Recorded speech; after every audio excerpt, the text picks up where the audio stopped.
Hello friends, welcome to my channel. இன்றைக்கி நம்ம நெத்தலி கருவாடு வச்சு சுவையான கருவாட்டு வறுவல் பார்க்க போகிறோம். வாங்க எப்படி பண்ணலான்னு பார்க்கலாம்.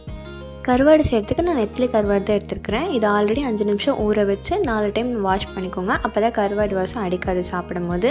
அடுத்து ஒரு வெசல் வச்சு 2 ஸ்பூன் எண்ணெய் ஊற்றிக்கோங்க. அதுக்குள்ளே கடுகு போட்டு நல்லா பொரிய விடுங்க.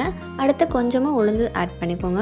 உளுந்து ஆட் பண்ணாட்டி பொடி பொடியாக நறுக்கி வச்சுருக்க பெரிய வெங்காயம் 2 வந்து ஆட் பண்ணிக்கோங்க. அதோட கலர் வந்து சேஞ்ச் ஆகணும், லைட்டாக எல்லோவாக மாறணுட்டி 2 மீடியம் சைஸ் தக்காளி எடுத்துக்கோங்க. அதை வந்து கட் பண்ணி போட்டுருங்க. இந்த வெங்காயமும் தக்காளி நல்லா வதக்கி இதிலேருந்து எண்ணெய் வெளியே வர வரைக்கும் நீங்கள் வந்து அப்படியே விட்டுருங்க. மஞ்சள் தூள் வந்து 4 சிட்டிகை ஆட் பண்ணுங்கள். அடுத்து நான் டேஸ்ட்டுக்காக இன்றைக்கி வந்து 2 மசாலா ஆட் பண்ணுறேன்.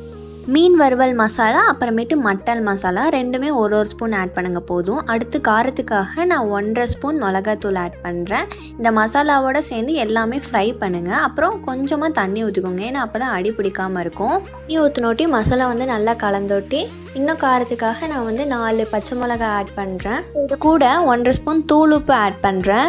எல்லாத்தையும் நல்லா ஃப்ரை பண்ணி விட்டுட்டிங்கன்னா கொஞ்சம் நேரம் கழித்து எண்ணெயும் அதுவும் தனியாக பிரிஞ்சு வரும். அப்போ தான் கரெக்டான ஸ்டேஜ் கருவாடு ஆட் பண்ண போகிறோம். கருவாடெல்லாம் வாஷ் பண்ணி வச்சுருந்தது நம்ம இப்போ ஆட் பண்ணிடலாம். ஆட் பண்ணிவிட்டு நல்லா ஃப்ரை பண்ணிவிட்டு 2 நிமிஷம் அப்படியே மூடி போட்டு மூடி வச்சுருங்க. கொஞ்சம் நேரம் கழித்து வாசமெல்லாம் போனோட்டி இன்னும் ஒரு பெரட்டிட்டு நீங்கள் வந்து கருவேப்பிலை கொத்தமல்லியெல்லாம் போட்டு சர்விங் பண்ணிடலாம். அவ்வளோதான். கருவேப்பிலை கொத்தமல்லி எல்லாத்தையும் போட்டாச்சு. போட்டுவிட்டு பார்த்தீங்களா எப்படி கலர் வந்திருக்குன்னு. இப்போ வந்து என்ன பண்ணுறீங்கன்னா உடனே சாப்பிட்ருங்க. சுட சுட சாப்பிட்டா தான் கருவாடு நல்லாயிருக்கும். செஞ்சு பார்த்துட்டு எப்படி இருக்குன்னு சொல்லுங்கள்.